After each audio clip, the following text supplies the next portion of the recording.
This is the podcast for Multifaith Matters, and I am the host, John Moorhead, and I am privileged today to have as my guest Robert Skvarla. Am I pronouncing that correctly, Robert?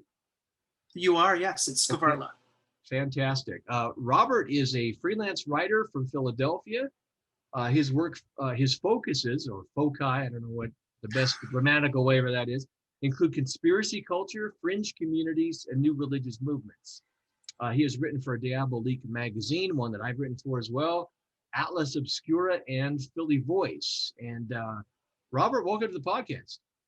Thank you for having me on, John. I'm very excited to discuss what we're talking about today. Jeremiah Films is an interesting subject, and it's one that very few people are aware of, but it has been highly influential, so I'm excited. Yeah, folks who listen or watch the Multifaith Matters podcast are likely familiar with my work in religious diplomacy, religion and pop culture, but there's another facet of the work, which is how I tapped into what Robert is doing, and that is looking at genre, horror, science fiction, and fantasy, and how religion and culture is shaped and found in those particular genres. And I recently came across an article that Robert wrote in Diabolique magazine that dealt with Jeremiah films and satanic panics and conspiracies, and he connected some fascinating dots. And so there's this overlap here. And I'm just privileged that you have come on the program. I think folks are going to find this an interesting conversation. Again, we're going to be talking about Jeremiah films. And we're going to get Robert to tell us a little bit about it, but they have been a very influential film production company in the conservative Christian community, evangelical and fundamentalist, and probably other circles as well.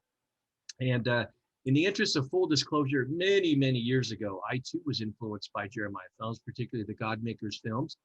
And then I came to have a change of heart and mind, and that I saw that this kind of expose kind of approach really didn't do justice to the subject matter. And I'm in a very different place today, but Robert's going to help us unpack some of this. You cover some interesting materials in your writing. I'd like to get a little bit of background about you and why you cover the subject matter that you do. You write on the fringe of pop culture. I'm not quite certain whether the fringe is so much fringe anymore, but how did you come to develop an interest in these areas and writing on them? I've kind of grown up around it as a kid. I'm 36, so I was just old enough to experience the X-Files. Okay. When it was first taking off. I was a huge fan of the TV show Sightings, which was a paranormal news show. So I was always into these things growing up, and I was raised Catholic, and even though I would still go to Sunday school, I went to a slightly more conservative one where they would show us films like Jeremiah films. I don't know if I recall watching films like that, but I definitely remember seeing a Bob Larson tape at some point growing up in Sunday school. So I was around a lot of this stuff from a young age, and as I got older, I went back to college in my late 20s and got into studying public relations, but realized that really wasn't what my interest was. So when I ended up in grad school, I was in a communications program where I put a lot of my focus into studying like political communication and fringe forms of political communication, of which I would include Jeremiah films and right-wing Christian movements. So I wrote a little bit about that as part of my program and developed that outside of that. So the first true article I wrote on any subject like this was in 2017 for Atlast Obscura, which was an article on Procter & Gamble and their connection to a conspiracy theory in the 80s, stating that they had supported the Church of Satan, which was started by an evangelical Christian organization in St. Paul, Minnesota. They had initially accused Procter & Gamble of working with the Unification Church. When that got debunked, they sort of shifted into using a conspiracy theory that had already targeted McDonald's in the late 70s, accusing Ray Kroc of supporting the Church of Satan. So somehow they ported that over to Procter & Gamble, and that stuck with Procter & Gamble for probably 20, 25 years until a lawsuit in the 2000s. So that's sort of what kicked it off, and then I just kept trying to find any subject matter I could that would connect to it. So similar to the Jeremiah article for Diabolique in 2018, I wrote one about Some Classic Pictures, which was primarily a Mormon production company in Park City, Utah. And they produced documentaries about paranormal subjects, the mysterious monsters. I'm trying to think of some of the other ones, but it was a lot of like Bigfoot, UFO, near-death experiences and things like that. That was well received, so I just kept at it. And in the back of my mind, because of that Sun article, I knew of Jeremiah Films previously, so I started researching them because there's some overlap between the two.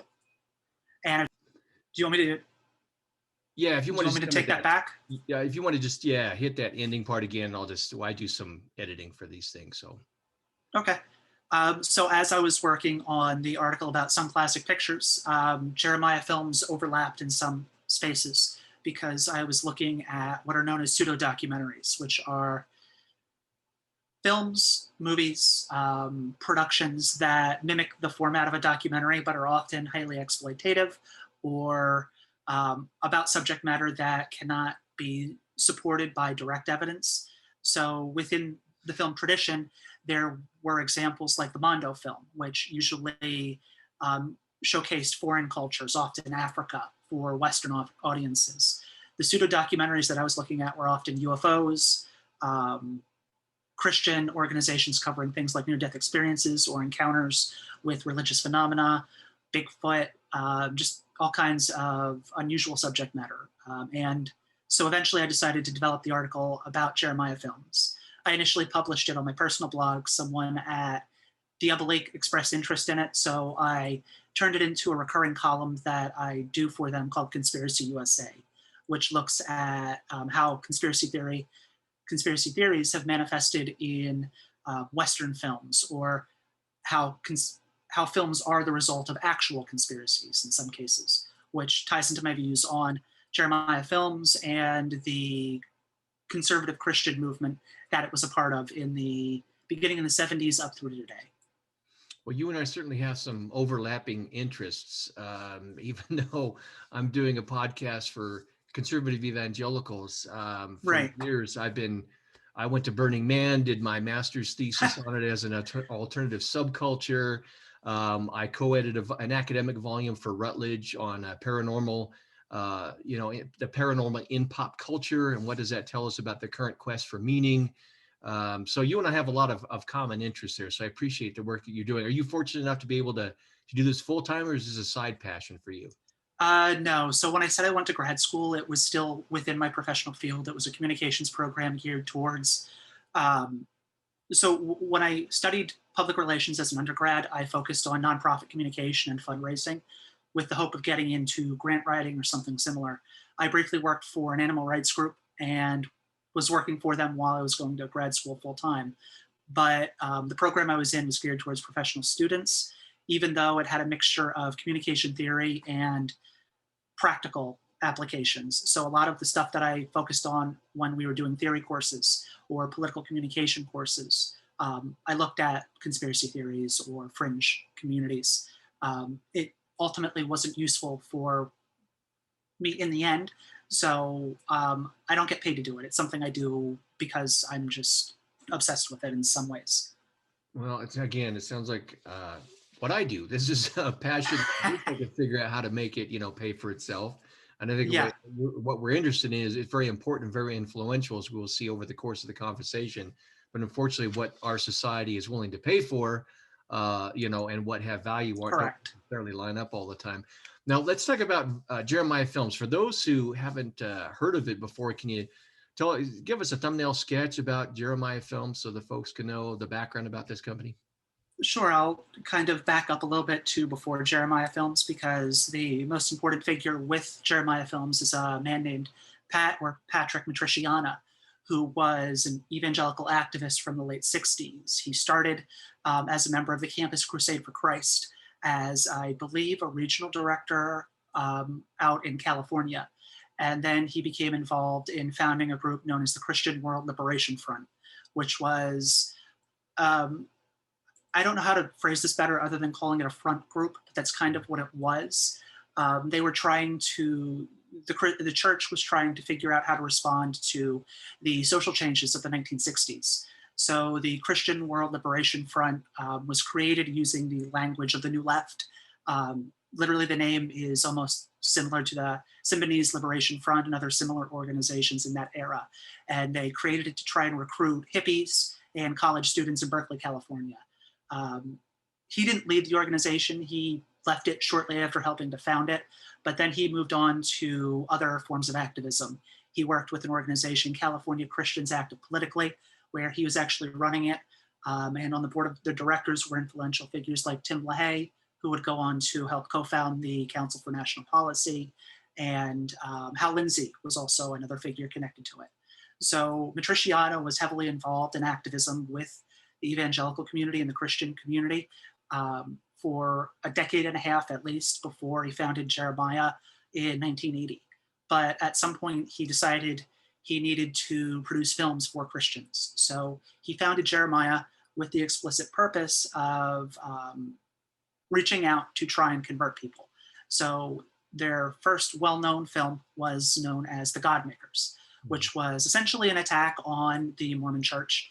It uses a lot of techniques and arguments that cast Mormonism in a negative light. And you can have obvious disagreements between different faiths, that's fine. But one of the tactics that he used was connecting it to Satanism.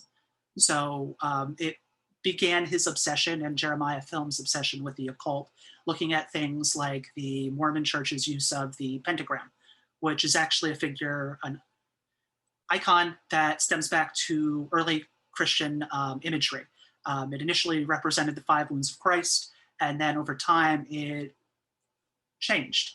I believe in the 16th century, it first gained its negative connotation due to a French occultist named Eliphas Levi.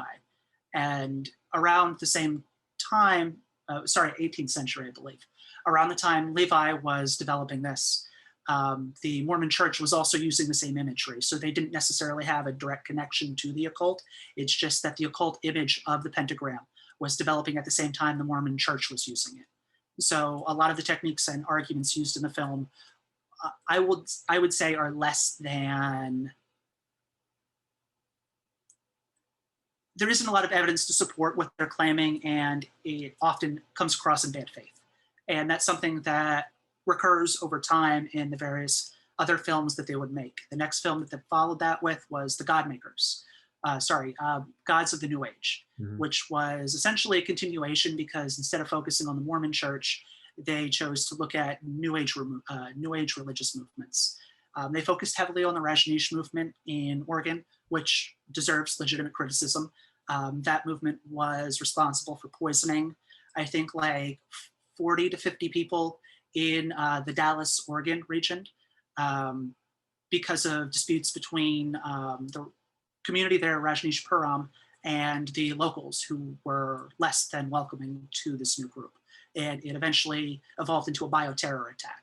So there were legitimate criticisms of the Rajneesh movement, but Gods of the New Age developed that even further, specifically connecting Hinduism to Nazism through imagery that they share, like the swastika, which was a symbol predating the National Socialist movement in Germany during World War II and dates back quite a while in the Hindu faith. Right. So again, it was a bad faith attack. So that's something that keeps recurring and something I wanted to explore as I looked at how Jeremiah Films evolved from an organization focused on making and converting religious people to almost a purely political organization by the 90s, or at least Matriciana himself had become a purely political figure by that point. I'd like to unpack just a little bit more some of the methodology that they use. Before the program started, I mentioned to you that I was familiar with the Godmakers film and maybe a handful of others. I knew one of the folks featured in it, but then when I stepped back from it years later and looked at the methodology and the way they were framing those that they disagree with, I took serious exception to it. That's why we're having this conversation today. Because I pursue a different way of trying to understand other religious traditions and relate to them. But one of the things that they do is evangelicals and fundamentalist Christians love a testimony. They love a story of somebody who came out of a group. They do. And now I'm a Christian, right? So We love former Mormons and former Satanists and witches and all this kind of stuff. And many of those stories that are out there they're really incredible in the sense that that they tell stories which don't line up with what was allegedly their former background. What kinds of methodologies and elements became a formula for Jeremiah Films and drawing upon these ex-members and other elements that resulted in these pseudo-documentaries? Yeah, so the testimony is important in all of these documentaries and just in the pseudo-documentary in general. I'm not someone who believes a documentary has to present an objective reality. All filmmakers go in with a purpose. Art doesn't necessarily have to cohere to an objective vision of the world. But the way these documentaries in specific handle it can be troubling in a number of ways. So they use expert testimony from people who are non-credentialed, but also people who it's hard to back up what they're stating. So in the God Makers and Gods of the New Age, one of the figures that pops up is a man named Bill Schnobelen, who would, I believe, go on to become a pastor himself. But in the God Makers, he's presented as both an ex-Mormon and an ex-Satanist. And he draws a direct connection between the two, stating that he converted from Satanism to Mormonism because he saw similarities between them, one of which being the iconography of the pentagram. He comes back in Gods of the New Age, upgraded from, ex-Satanist, ex-Mormon to occult expert. So they create their own figures of authority to essentially, what I would say, engineer the points that they're trying to make. And then they would, in later documentaries, their Satanic Panic era documentaries, interview a lot of ex-Satanists who would make claims that are impossible to corroborate, specifically related to the phenomenon of satanic ritual abuse. Yeah, in preparing for our conversation here, I went and looked up Bill again. I hadn't looked at him. I gave an interview years ago to a vampire website where I offered some critique of what he was doing. And in the recent research, I mean, I don't understand why people find this kind of thing credible. He talks about supposedly reaching a fork in the road in his, I don't know if he was framing it as pagan or satanic studies, but he could either become a vampire or a werewolf. And he views these as real creatures. And he decided it would be easier to take the vampire route than rather than becoming a werewolf because it would be less painful. He didn't want to have to go through the transition. And he's saying this with a straight face. So, I mean, there are many, again, incredible and fantastic, and I think just unbelievable elements that are incorporated by these so-called experts. Did you encounter much of this when you were doing your research for, some of the writing you do? Well, yeah. So one of the habits that that Jeremiah Films would develop is they would create their own experts. So for Gods of the New Age, there is a tie-in book written by Pat Matriciana's former wife, Carol Matriciana. She wrote the book and then was presented as essentially the expert on New Age religious movements. Part of the book relates her experience going to India to observe Hinduism firsthand. So over time, Jeremiah Films, because in that era it probably would have been difficult to find people willing to speak on the subjects in the way that they wanted them to, they would have to create figures of authority, which is something that they would do through personal testimony, which is something that they would do by finding alleged ex-victims of these abuses, especially for the Satanic Panic era stuff.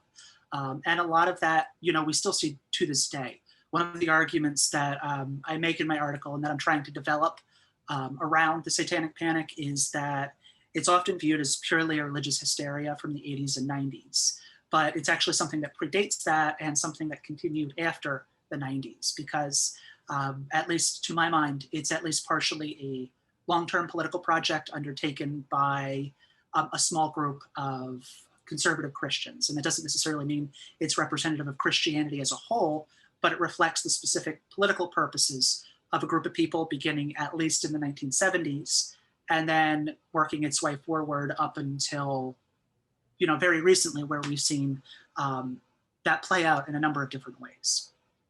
Well, your article in Diabolique is looking at how satanic views are connected to conspiracy theories and how Jeremiah Films does that. Can you talk about some of the films that they do this, what kind of portrait they're painting, of Satanism? And are they drawing upon academic literature and trying to say, go from scholarly analysis to here's the challenge we face, or what's the dynamic going on there? Yeah, so they're not really drawing on academic research in the sense that it's coming from non-Christian institutions. One of the arguments that I am trying to develop is the Satanic Panic was at least partially a project by institutions like Liberty University and Jerry Falwell and the National Council, the Council for National Policy. Sorry, I messed up the name there.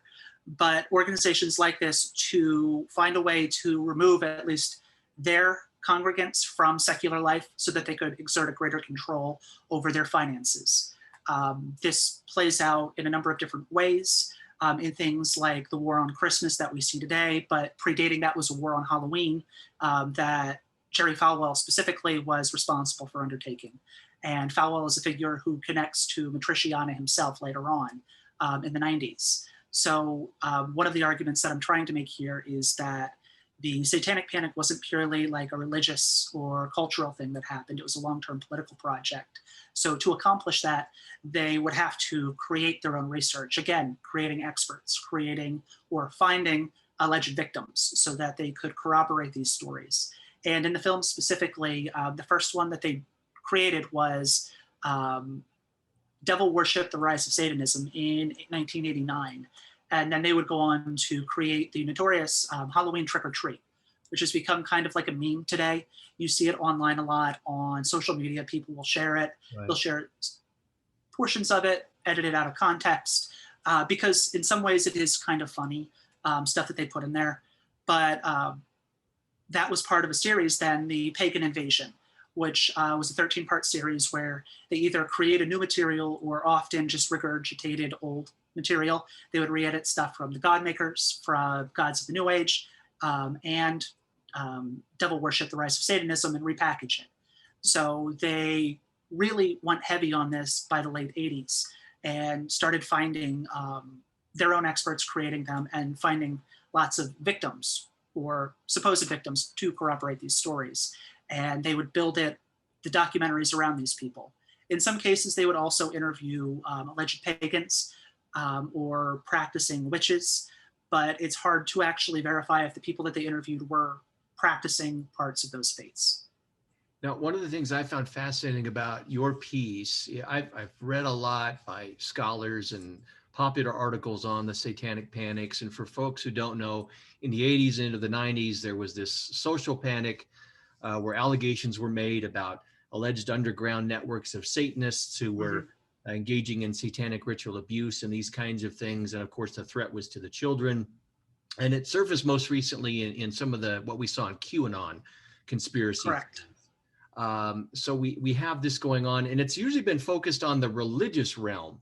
But you're connecting the dots and saying, the Satanic Panics really didn't disappear in the 1990s. They just kind of changed, they morphed in their form, at least in terms of how Jeremiah Films is doing things. Can you tell us a little bit about that? I think it's a great argument. I think you're spot on there. Right. So a lot of what I write about can also be considered conspiracy research, which means I operate in a space where a lot of people are writing about conspiracies and conspiracy theories as if they're real. And in some cases, conspiracies do exist. If you look, for example, at the various financial scandals we've had since 2008, there's been close to 20 different banking scandals. You could argue that those are conspiracies. So I'm operating in this area, at least part of the time, where I am looking to see if there's a valid argument to be made for this. In the course of doing that, I ended up looking at the Satanic Panic from that perspective to see, well, maybe there is a conspiracy, but maybe it's not the one that we think of. Because when you first think about it, the one that's obviously presented is, as you mentioned, the network of Satanists operating at high levels or low levels in daycares to abduct and ritually abuse children. So when you look at it from that perspective, obviously not taking that at face value, but thinking that maybe there's something more there, I began seeing individual instances where you can find like moments of rupture, where you can find like moments of clarity to see that there might be something more than just purely a religious hysteria. So I mentioned earlier the allegations against Procter & Gamble. That initially started as one against McDonald's in the late 70s. It moved on to Procter & Gamble, and then it would come back again to hit Liz Claiborne in the 90s. One of the things that you see is that the community, the evangelical community that picked up on that, it was at a time when the United States and other Western countries were moving towards globalization. Multinational corporations were slowly replacing small businesses and even regional businesses. So one of the ways that these organizations, these religious groups, would try and maintain community or fight back is expressing maybe these economic fears in other ways. The Procter & Gamble one is interesting specifically because after that church group created the theory, it got picked up on by Amway representatives. And Amway is door-to-door sales business. Some people accuse it of being a multi-level marketing scheme. You can make your own opinions based on your own research. But it's often, or was initially, very popular among Christian communities. So the primary people making the claims against Procter & Gamble were found to be Amway representatives. And this was something that was known very high level at Amway. So in the 2000s, there was a lawsuit by Procter & Gamble focusing on this, and they eventually won damages. So one of the ways that you can look at Satanic Panic is as this manifestation of economic anxiety among religious communities to changes that are happening around them. And that's one that's purely financial. But if you look at Jeremiah Films, it's also extending into cultural and social issues. So after Matriciana made the Devil Worship documentary in the early 90s, he began creating what were essentially a series of front organizations, nonprofits with legitimate sounding names, to create documentaries first attacking the gay rights movement. He released two, Gay Rights, Special Rights, and AIDS, What You Haven't Been Told, using similar tactics that he developed during the Satanic Panic to attack people in queer communities. And at this point, he started moving from the religious accusations of like satanic ritual abuse, claiming that Satanists had infiltrated high levels of government, to claiming that activists, like actual political activists, specifically in the queer community, had infiltrated the government to enact a so-called gay agenda. He would then finally deliver fully on the political aspects of this in '94 with a documentary known as the Clinton Chronicles, where he accused Bill Clinton of a number of things: drug trafficking at the Mena International Airport in Arkansas, Whitewater writing that, which was still in the news, but also orchestrating the murder of the White House Special Counsel Vince Foster, connected to Whitewater. So there are different ways of looking at the Satanic Panic, and you can see the various players operating in different ways. I think a lot of it is often financially motivated, but you can find those social and political connections as well. And at various points, they do dovetail. Now, you mentioned with Procter & Gamble that it was related to some economic changes and fears. Obviously, Yes. Fears feel a lot about what a social group is afraid of. As you've looked at Jeremiah Films and its audience, what kinds of things do you think conservative Christians are afraid of in America? Well, so that one specifically, so when we saw the change, the move to towards globalization in the late 70s and early 80s, the financialization of America, one of the things that you see is one of the most vocal critics of it was actually the evangelical community, because they were never, it's not prosperity theology. It's not, God only gives to the rich. A good deal of Christian rhetoric is helping those less fortunate, as opposed to other forms, other theological perspectives which argue, like prosperity theology, that God only rewards the rich. So I think that even amongst some members of the Jeremiah Films community, there may have been that anxiety over the changing nature of America. I don't necessarily see specific economic arguments in the films themselves, but the community that would have been affected by this, people who are connected to conspiracy theories very often are people who are anxious, if not about their actual material concerns, about the future for them and those concerns, 15, 20 years down the road. One of the things that you see among ex-members of QAnon is that they were attracted to the movement initially because of skepticism over how the country was moving post 2008. A lot of people who have been a part of the movement have spoken directly to economic concerns. So within Jeremiah films specifically, you can see social concerns attached to maybe economic anxiety or something else happening outside of that. And this becomes more prominent in the 90s when Pat Matriciana moves into explicitly social and political targets. And yeah, no, I think that's about good. Yeah. Well, I know you don't deal in the realm of theology, but it seems to me in reading your work and listening to you answer these questions, it seems to me that these social and cultural fears play into a theology of conservative evangelical Christianity, where everything's a battle, everything's black and white. Yes. There are these interesting memes out there of Jesus arm wrestling Satan. You know, you've got these Manichaean powers that are locked into the struggle, and it kind of plays into that theology related to those fears. So it's kind of troubling.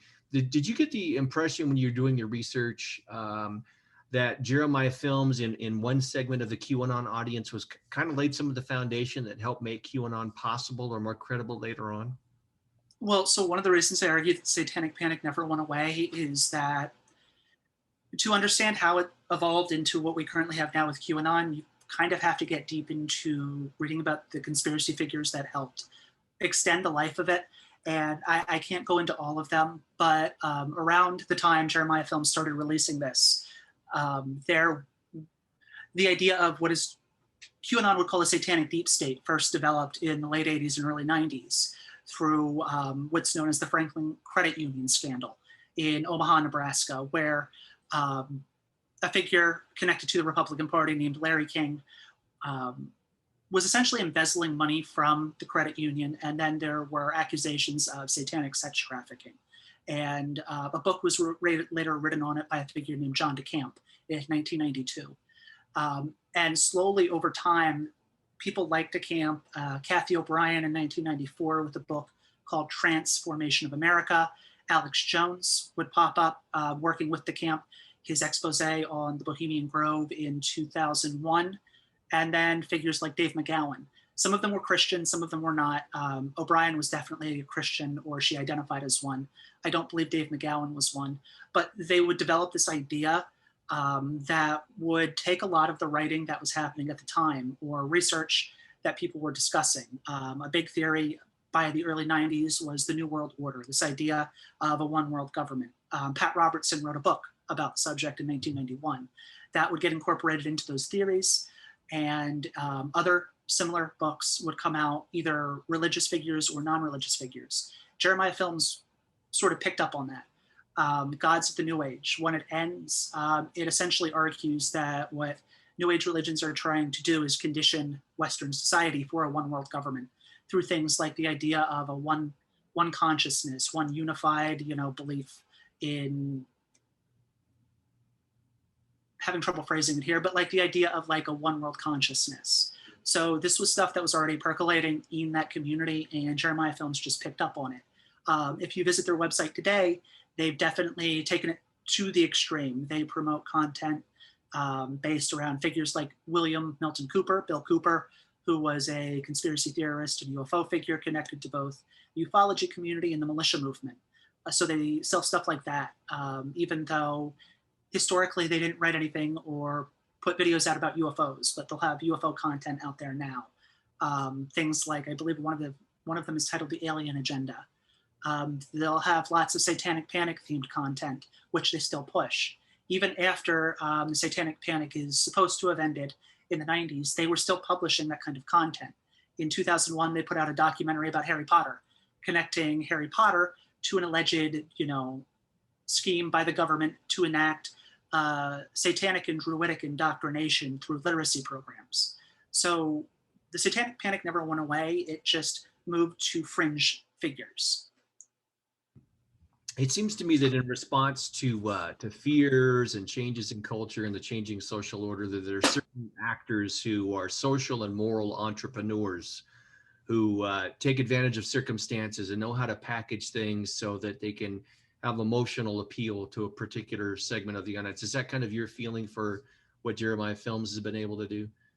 Absolutely. So I mentioned Jerry Falwell earlier, and he is an important figure. He definitely helped stoke the fear for the Satanic Panic in the 70s. Liberty University, to combat their students going to haunted houses. They essentially created what is known as a hell house, which is a very different interpretation of the haunted house. It's essentially what happens when you go to hell. I believe they still run it annually this year, but it was something that they did specifically to make sure their students were not spending money elsewhere so that they could keep that money within their community. Falwell would help stoke the flames of that panic throughout the 80s. And then he worked with Matriciana in the 90s, specifically on the Clinton Chronicles. He aired it weekly, or aired advertisements for it weekly on his old time gospel radio hour TV show. And he actively promoted it. He had a financial stake in creating it. So he was the social entrepreneur who saw an opportunity to use these claims to help him gain larger standing and mainstream these ideas amongst the community. Well, I know you're outside the evangelical community, so you may not be able to answer this, but do you have any feel for the continued influence of Jeremiah films? Do you run across any of their influence any more than, their heyday in the 70s, 80s, and so on? So I don't know if they're actively as influential as they are within the evangelical community. If you do like archival work and look through what they were doing at the time, a lot of churches would be screening their material after it aired for years. The Godmakers was still, being screened publicly at churches. I believe it was released in '82, and you can still find records of it as far into like '93, '94. And they released a follow-up, and this would screen publicly. One of the reasons I would also argue that they might not have as much of an influence within that community, I think, is in general, American society has slowly, like the idea of community has broken down as people have moved online. So the way their influence operates now, I don't know if it's as influential in the evangelical community, but their documentaries exist online in various forms. YouTube, Dailymotion, any kind of video sharing site, you can find everything that they've released. That's how I was able to write this article, by using either private torrent trackers or YouTube. So now I think that their influence exists in a broader sense, where they validate a lot of beliefs in like a one world government or the Satanic Panic, which still exists to some extent. So they're more of like this organization that has been around for 20, 30 years. It's not run by Pat Matriciana anymore, but the fact they still exist and produce and release content may make them seem like a credible source. And if you look at like the YouTube comments or comments on media sites that they use, people still obviously believe in this stuff, because the people posting in the comment sections are taking a lot of what they post at face value. Yeah, that's unfortunate. Again, and as a part of my research to prepare for our conversation, since I hadn't looked at Jeremiah films for years, since I was in that mindset, I did some, I peeked into their page on YouTube, and like you said, I was surprised and shocked to see the continuing number of comments. I remember years ago in the 80s, they used to do film screenings in churches, and that was how they got the word out. And that was very successful. And now they've shifted obviously to the internet, which makes sense, and so on. It's just kind of tragic as someone who's trying to market my own ideas as a counter, an alternative to this kind of thing. I wonder how you've got the Islamophobia industry on the one hand, and they're able to get millions of dollars in funding and get their ideas out there. You've got Jeremiah Films, it gets their bad ideas and sensationalism out there. I wish those of us who want to market an alternative fringe to the fringe of some of these other things, and I'm not quite sure how we do it. Do you ever wonder, as a researcher of the fringe, how it is that they're so successful, and how can we reverse engineer that to get better ideas out? I don't know if you can reverse engineer that. I mean, like I said, I'm involved in what would be either positively or pejoratively called conspiracy research. Right. So in some sense, I'm not saying all conspiracy theories are wrong. It's just how you look at them and see how they operate. And typically conspiracies that we know of tend to be more mundane. It's small groups working to promote their personal interests. It's not necessarily a cabal of satanic pedophiles kidnapping and ritually abusing children. Although non-satanic sex trafficking rings have existed historically, it's just they don't exist in the way that they're argued here. Right. So I don't know if you can reverse engineer those types of theories, because they tend to arise either naturally in a community. Like I was saying earlier, I think at least some of it beginning in the late 70s was anxiety over changing economic and social conditions. And I think that beyond that, you could argue that just the way conspiracy theories operate, it takes a lot for them to stick. So frequently they will be part of larger information or influence campaigns by organizations. One of the organizations I brought up previously was the Council for National Policy, which is an organization that was created in the 70s with a strictly theological political mandate, specifically to, in their words, restore Christian life to power, because they saw America as being in decline and they wanted to return it to its, what they perceived to be a former glory. So they would often work with figures like Falwell or others to enact long-term campaigns. And sometimes that might mean working or funding things that would be considered conspiracy theories. You can also look at the Clinton theory specifically that I referenced in my article, the Clinton body count theory or the Clinton kill list.